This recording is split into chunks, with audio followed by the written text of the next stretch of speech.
You're hanging with Gomez and Company on TK99 and TK105. At 7:28, it's Gomez with Lisa at the home studio this morning as we welcome in live in studio, Coach Boeheim. Retired. I'm still calling you Coach, just so you know, you Coach. Can call me that. I don't hear you in my ears here, but you got to turn it on. Okay. There we go. Well, I've never been in the studio for a good reason. You have to get up earlier, and you can't just sit up in bed and take the call and then go back to sleep. So I'm not used to being down here. This might be a first and only time, actually. But yeah. Well, I'd asked you too because I've never seen you other than calling you on the phone in the morning. Seen you in the morning. I've offered you a cup of coffee, but you're not a coffee guy. Never had a cup, and I go to bed I went to bed early last night, 1:30. So it's harder for me to get up early in the morning. I usually only get up for special occasions, and I don't think this is that special. So I don't know if we'll be getting up in the morning anymore, but it's good to be on the radio. And I thought Lisa would be here. She's not. She's smart. She's not down here. She's in the home studio. That's okay. Yeah, I didn't think you were coming in. Gomez we're gonna have Coach on the air. Okay. Yeah. There he goes. So you got anything you want, and I can answer any question now. I don't even have to hold anything back now. Isn't that great? I guess why I never did anyway. So exactly. Well, going back to the nighttime shows, after the show would be over, whether it was at Delmonico's or at Carrabba's most recently, I would often, as I'm helping Paulie clean up, we'd try to break down things that you may have said during the show. It's like, now, when Coach said this, what do you think he meant? Everybody was trying to figure out toward the end, well, are you retiring this year? Or when you'd say some things, and we break it down, and said, I think he might be retiring this year. Well, the whole retiring thing has been going on for years, and eventually you're going to be right if you predict that I'm retiring. I mean, it's been predicted for 15 years, but really, I came back because I had, promised guys, freshmen, 6 young players that I would be back and coach them for, I didn't tell them how long, but, I'd coach them.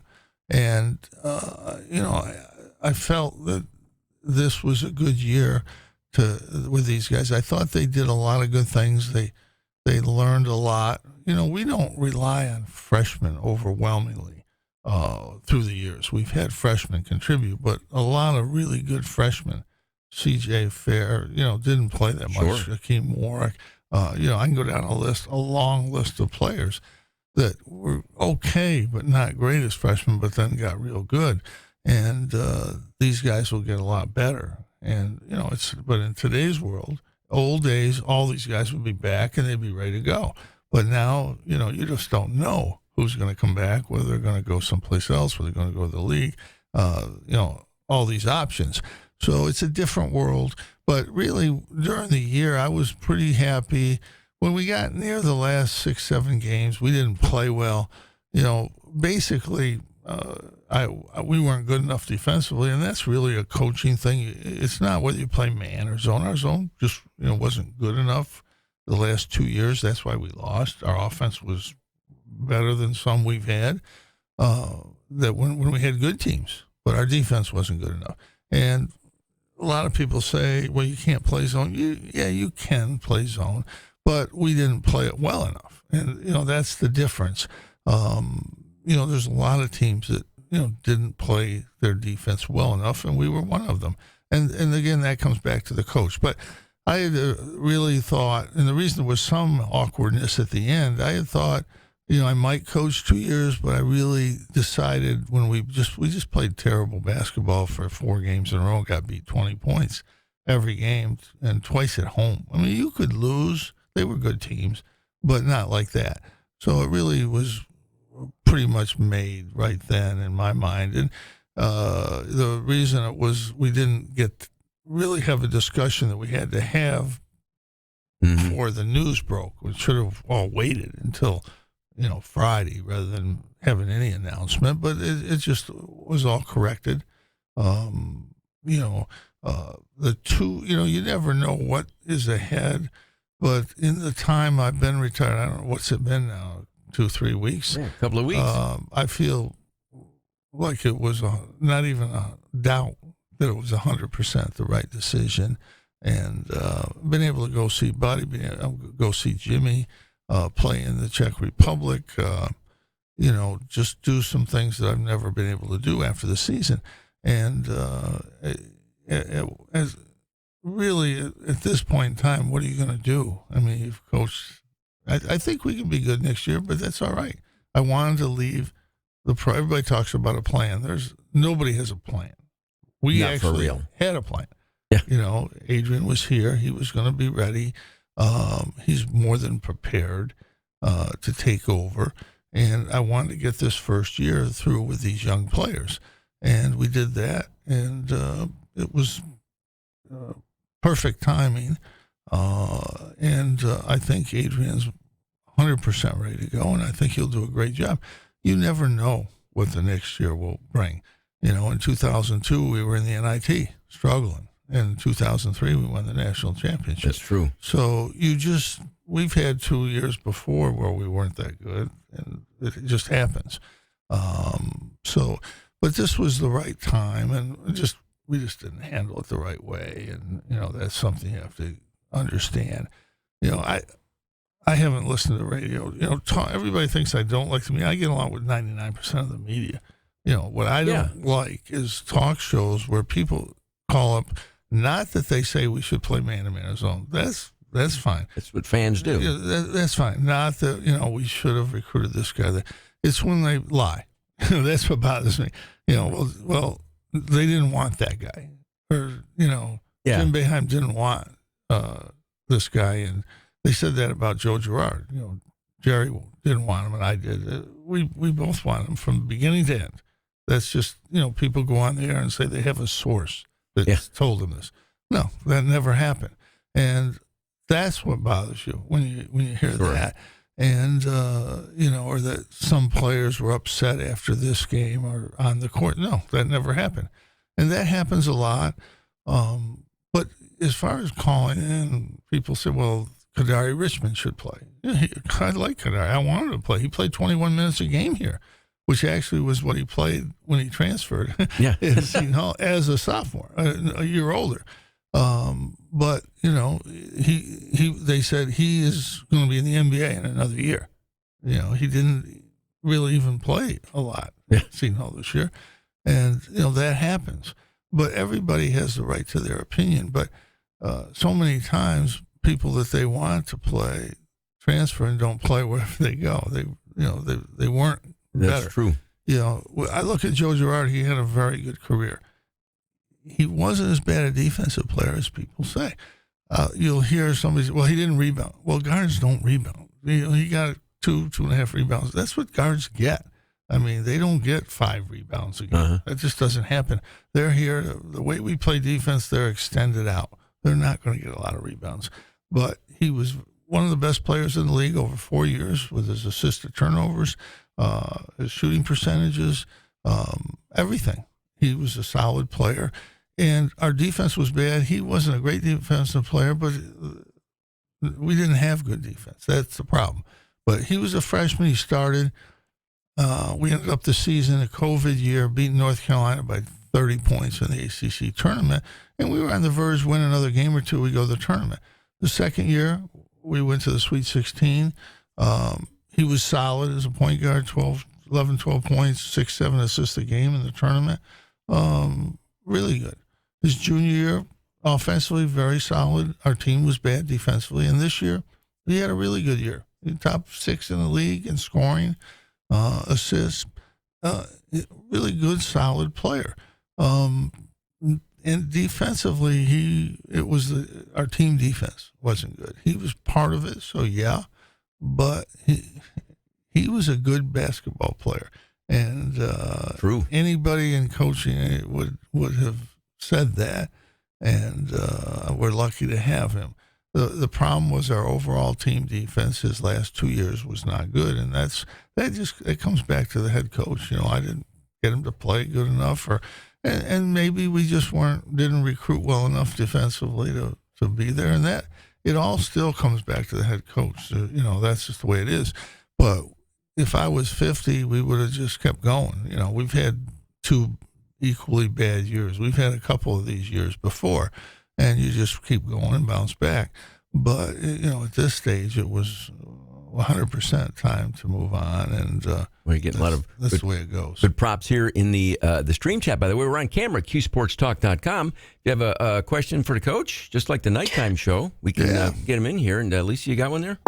Sure. I'll just relay some of the Twitch chat questions. Coach, who was the best defender you ever had? Well, we started out with Roosevelt Bowie in the middle, and he was a great defensive player. Etan Thomas was you think of shot blockers usually when you think of that. He was a really good defensive player. Those 2 guys come to mind. Defensively at the perimeter, we've had some really, really good defensive players on the perimeter, whether it was Stevie Thompson or, you can go through a list of people we've had that were really. Derek Coleman was really good. He could rebound. He could block shots. I mean, those guys come to mind right away. But you don't win games like we won them unless you could defend.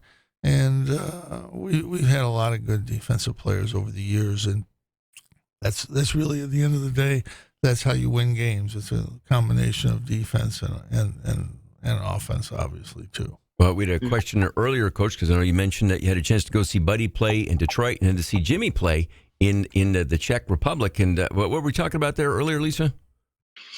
If you had any travel tips for traveling to Prague and the Czech Republic, was that the question you wanted me to ask, Coach? I'm just getting ready. We're getting ready to go over there next week. We're going to fly from Houston. There's actually a flight that stops in Paris and right into Prague. So we'll be going next week on that trip, and been to Detroit, probably going back to Detroit again in a few days. Buddy's been up playing a little bit here and there with the big team at the end of the year, but he's had a solid year, played pretty solid in the G League, and I think he's improved. That's the goal this year, and then see what the future brings. But they both had solid years, and it's fun to play basketball after college, whatever level. Sure. It's fun. People don't realize that there's probably 200 or 300 Americans playing in Europe right now, more than in the NBA. It's Jimmy's team has 4 guys Americans. So it used to be 2 on a team. Now they can have 3, 4 guys on a team over there. Remember, last week I was watching PTI with Tony Kornheiser and Michael Wilbon, and Wilbon he said he had 3 restaurant tips for you in Prague. Like, who has restaurant tips in Prague? Oh, a lot of people. Kim Boeheim, a good friend of mine, is the vice president of the NBA, Kim, and she's been to Prague a lot. So Jimmy goes in, and he's 20 minutes outside of Prague on the train. So he's been into Prague 4 or 5 times already. It's a really nice city. We're looking forward to the trip. It'll be fun to see him. He's been gone since August. He never got a chance to come home. So it's a long season. He could go to middle of May. So it's a long grind over there. See here from the stream chat about playing zone. Coach Robo wants to know, do you agree or with the people that say shooting has improved so much with the younger players that it makes zone harder to play? I don't know if I think a little bit it's improved, but if you look at the stats, the percentages aren't that much higher than they were 10 years ago. I think there's more guys probably that can shoot. I think the zone attacks are better now, but still, if you're the only team playing zone, it still bothers people because they don't see it a lot. But again, I think the problem was our defense with our zone. It wasn't good enough. In other words, it's like if you play man to man and it's good enough, nobody says anything. But our zone, nobody ever says to Tony Bennett when they lose, like, why didn't you play zone? They don't, because they play man to man. Most teams do. So we used to play 2 defenses, both man and zone, and we were fairly effective for a long time. But I think we were better equipped to play man with those teams. And in the last few years, we've just been better equipped to play zone. Listen, as a coach, You work in practice, you see what's going on, and you decide who plays, and you decide what defense is best. And it's not that hard to figure that out. If you don't win, though, then people are going to say you should have played something else. And that's normal. That's what fans do. The reality is, I think many of those years we would have lost more games, a lot more, if we'd have played man-to-man, because we practiced it and we just didn't see where it was good enough. But when you lose, then you should have played another defense or you should have played another player. That's normal. That's the way it is in all sports. But just because you lose doesn't mean it was the wrong defense. It might have been the best defense for that team. It just wasn't good enough. And but at the end of the day, people focus on this year, last year. We were here 47 years. And the fans that write me and call me and send me 100, 200, I don't know how many emails and letters, they look at the body of work. And this is what you did over this period of time. And even in the last 10 years, we averaged finishing sixth place in the ACC, which isn't great, but there's 15 teams. We finished sixth in the old Big East a few times, and there were 9 teams. Yeah. This is 15 teams. So it's a little better than you think. And in those 10 years, the last 10 years, we went to 2 Final Fours and 3 Sweet 16s. So the end result was good. The season wasn't as good as we'd like, but the end result was pretty good. And over the time of the years, the results were good. We can say that. And that's kind of really what you have to look back and think about.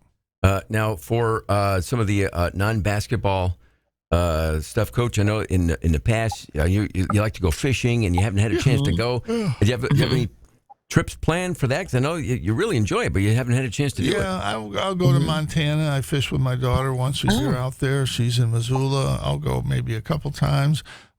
We did finally buy a house on a lake. I never bought a house on a lake because I can never go there in the summertime because we worked all summer. So we bought a house, and so I'll fish a little bit more. It's the one thing about when you get older, you don't want to play golf that much, But I'll play some. But we'll work on our foundation. We expect to continue to raise money, put money into the community, the county, the city. Boys and girls clubs are really important. We've done a lot there, and we'll continue to do stuff there. But do stuff with First Tee, which we've done for a number of years, and Field of Dreams out there by Carrier, and help with. We've done stuff at the Rescue Mission, Make-A-Wish. We'll try to continue to do that stuff because at the end of the day, it's what you do back in your community that should really count, I think. And that doesn't mean it makes a good if you have a bad season, but it's stuff that you should always do. Everybody should do volunteer work in the community. We're able to reach a lot of people. We were able to raise a lot of money and put back, $10, $12 million into the community over years. And we can still do that. And I'll probably spend quite a bit more time on doing that. We'll have our gala at the end of April at Turning Stone, which has been They've been good, very successful for a long time. We might do that for another year or two. I don't know. We'll see how that goes. But we'll be very active here.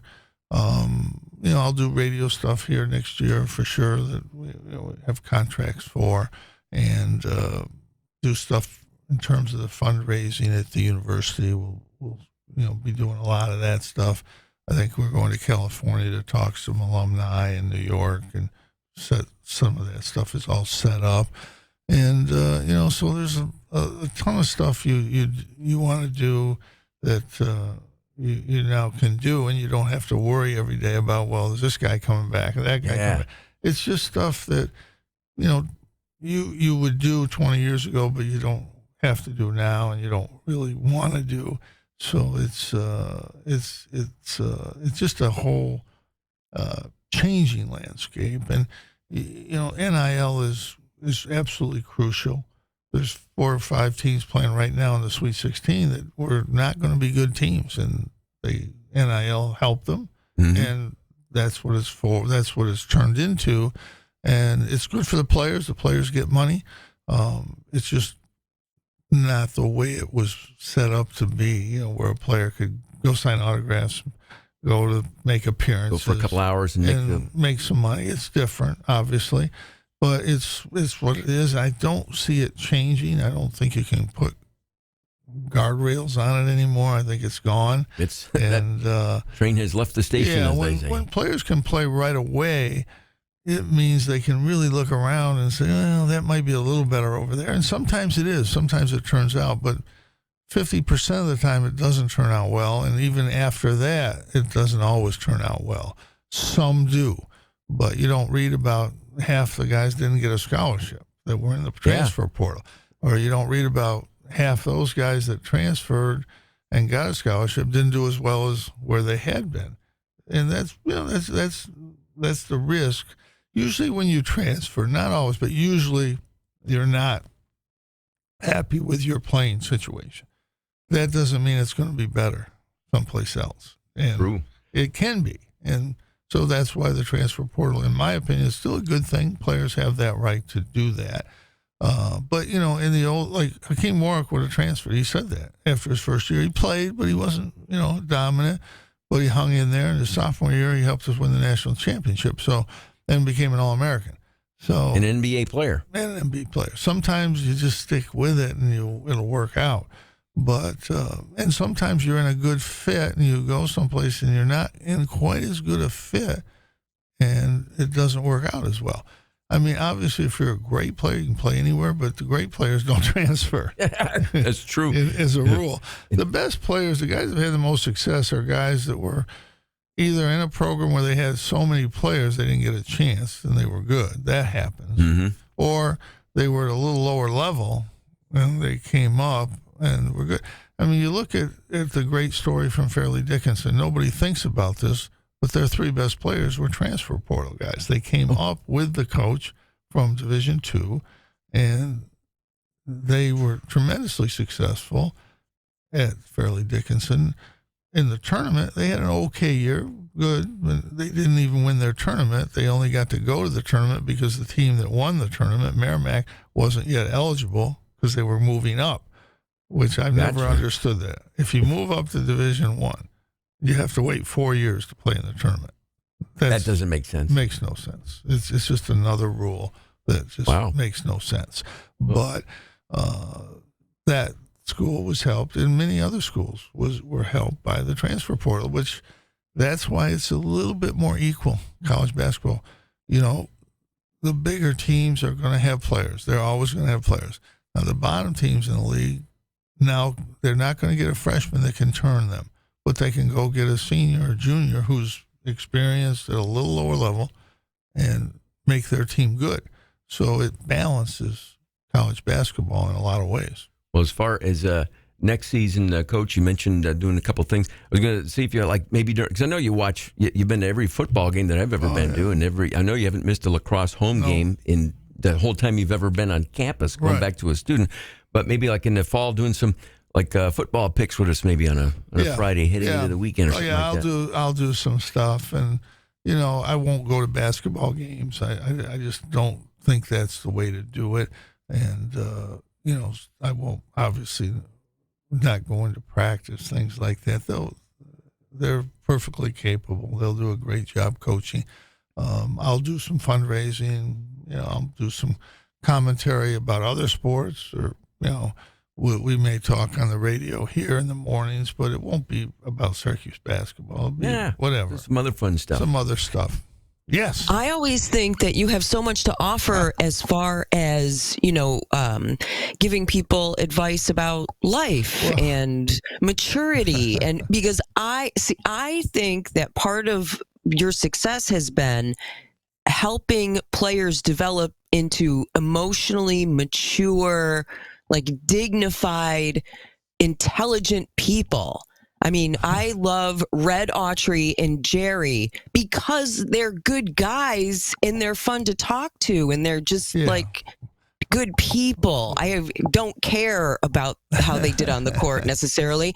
I care that they're decent human beings, and I applaud you for that. And I wish more people would talk about those things with you, not just the X's and O's. Yeah, but they don't. The people that call in are coaches. They think they're coaches. They want to coach, and I understand that. That's all part of it. They know very little about basketball, but some of the biggest critics used to call me, and then I'd say explain to them why they were wrong, and then they just stop calling me because they don't want to hear that. But the important thing in college for everybody, you develop, you come from a place where you might never talk to the press, you might never have done interviews, you might, that's all part of the growing process. You have to learn how to do that. You do get better.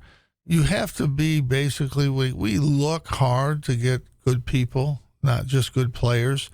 And if you look at our record over the years, that we've had good people. Do we have guys that mess up? Yeah, absolutely. They're teenagers. Eric Devendorf probably messed up more when he was here than anybody. But if you look at him now, he's probably one of the best we ever produced. He does stuff in the community. He does stuff with his kids, all on his own. I never told him to do it. He might have seen us doing things, but he's given back in multiple ways, and nobody would have ever expected that. He had a rough time for a while, but that's the goal. I mean, I remember when Sherman Douglas came in, he never talked to anybody. He didn't talk to us, and you look at him today, he's a well-rounded kid. He's very with a great NBA career. Had a great career. He knows how to handle himself. His daughter came to Syracuse. You kind of look at Syracuse and you realize that our former players send their daughters here. Dave Bing did, obviously Billy Owens, Adrian's daughter came here. We've had a lot of Sherman's daughter came here, worked in our office. That tells you that they have a good feeling for a place when they send their daughters here. But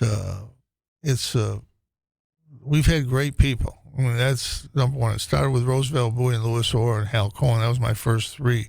And there's nobody better than those three ever. And we just had really good people. And, that's what you look back on and you think about that a little bit. Guys like Josh Pace, who were just back here, played on our championship team, Craig Forth, all these good guys. Dudes. They're all good people. And that's something that Syracuse should be proud of. And they won. And at the end of the day, if you don't win, I wouldn't be here. Lou Carnesecca said, Lou Carnesecca called me yesterday at 11 o'clock in the morning, 98 years old, and he's talking to me about Rick going and how good he's going to be. And he said, I just told him get players. Make sure you get players. Lou Carnesecca remembered a play that I made in Alumni Hall in 1966 when a guy fouled me to get the ball and they didn't call it. And he says, I remember that play with you with McIntyre. Took the ball and it was a foul and they didn't call it. I said, I know, Coach. Now he's 98 years old. Yeah. You remember something that happened when you no. 1960? That's I don't even want to know. It's 50 years ago, right? And he's 98, remembers that play. I mean, I remember a lot of that stuff I just always have, but I hope I can remember when I'm 98, I hope I can remember to get up, and I can get up. That'd be good. That'd be an achievement. Coach, the good people on campus starts, I know you mentioned Rosie Bowie and Hal in your first recruiting class, but it really starts with you. So congratulations, too. I mean, on the retirement, and we're looking forward to doing things with you on the air next year during football season and maybe some other side projects as well. We're looking forward to that. It should be fun. It is. I'm still calling you Coach. It's Coach Jim Boeheim. Coach. You can do that. You can do that. Coach, we will see you. Enjoy the trip to Prague and out to Detroit, but we'll be in touch and we'll see you soon. We'll see you. Thanks.